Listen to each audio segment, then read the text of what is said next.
What's up, family? Started off the run today kind of late, man. I went to sleep like at 1 last night. I woke up at 10, let the dog out, went back to sleep. Didn't get up till like 1. I was exhausted. I worked what like 13 hours yesterday. I worked one job, 7 in the morning till 11, and then I went and I worked another gig from 1 to 10, probably about like an hour away. So I was spent, and I went to the gym the day before. I've been trying to go to the gym like 3 days a week. Started off the run raining, and now look, it looks great.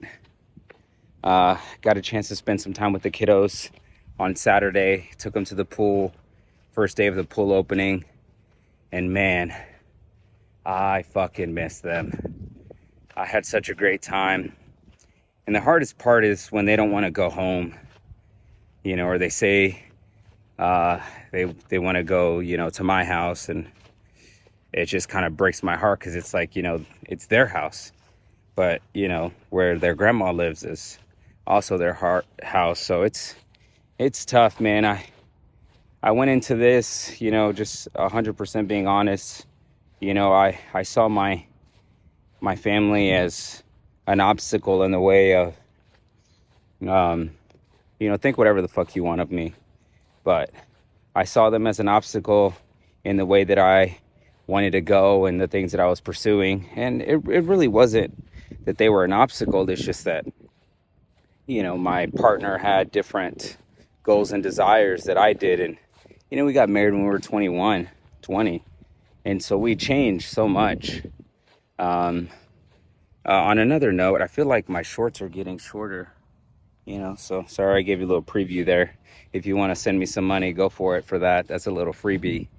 But I felt like my family was an obstacle. And in reality, man, once, I thought I was going to lock in and do all this stuff when they left. And in reality, man, my kids being not at the house, like, killed me so much. I never thought that I'd be that way. I traveled a lot for work, and, I always felt kind of like my partner would rather be a single parent. Just, they're very independent, and they seemed like they had it down while I was out of town. But man, I missed my kids a lot, and I didn't realize I'd be this way. I guess I'm not a shitty father. I'm not the shitty father I thought I was. I'm someone that loves their kids and misses them, and really my desire to discipline my children, my boys, was from what I learned from ChatGPT, and what I had believed otherwise. ChatGPT said that, in reality, disciplining my kids was a form of love. It was a way of me caring about them. The way that I was raised, knowing that this world is gonna chew you up and spit you out. As a man, you're only gonna be loved as much as you are useful. And as soon as you lose your usefulness, that's it. And so I took it upon myself to teach my children that they have to contribute, regardless of how we feel and the things that, that we have going on. We have to contribute, because if we don't, there is no value that people are getting and deriving out of us. And in reality, call it what you want, but man, that's when I feel the most fulfilled, is when I feel like I'm leaving this place different than the way I found it. Now am I getting sucked dry and fucking used?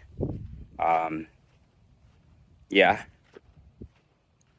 But, only, what is it? Dave Chappelle says, only women and children and dogs are loved unconditionally.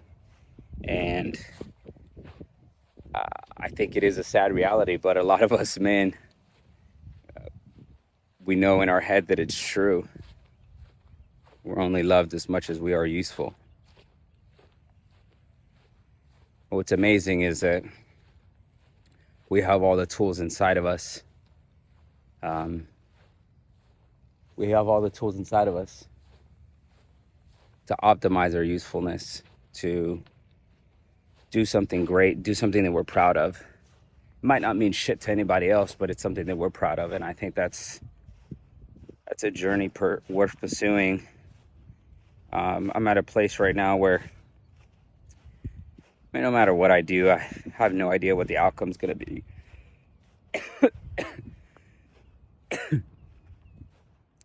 But I need to say yes to the journey.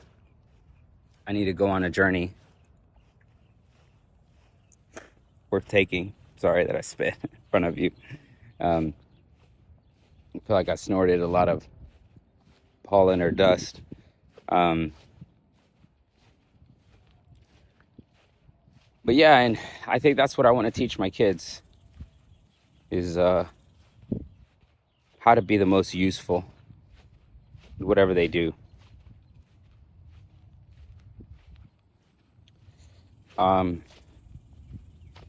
Yeah, I hope you're having a great day. I hope you had a great weekend. Go pump some iron, man.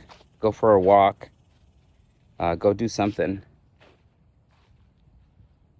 I heard, oh, damn, it's on my phone. I heard someone say that if you don't know what to do, I think it was Alex Ramosi, but if you don't know what to do, just go on a walk. Just start moving. Start putting one foot in front of the other. I think the answers will come. Craig Rochelle, I used to listen to him a whole bunch. He said that it's easier to move an object that's in motion than an object that's not. And I think it's around the same principle. As long as there's some motion and some movement in our lives in a direction, I think it becomes easier to change course. But if we're not moving, I think that's where we're fucked. So move. Move today, man. Move. What's another thing that I hear on this motivational thing when I'm running? I've heard of Monday, Tuesday, Wednesday, but I haven't heard of the day someday. And another guy says, you go from one day to day one. Make shit happen today. Today's all we got. Tomorrow's not promised. Yesterday's gone. Today's it. It's all we got. Go outside, put one foot in front of the other. You can't change the shit in society, but the things that you can change is the things inside of you. The way you choose to show up in the world. Not for anybody else, not for a woman, not for nothing, but for you. Do this for you, man. Fuck everybody else. Do this for you. Show up for yourself. Show up in a way that you would be proud. So, 5-10 years down the line, you can look back and you're like, you know what, man, I did the best with what I had. That's it. I love you, man. Stay safe. Stay safe.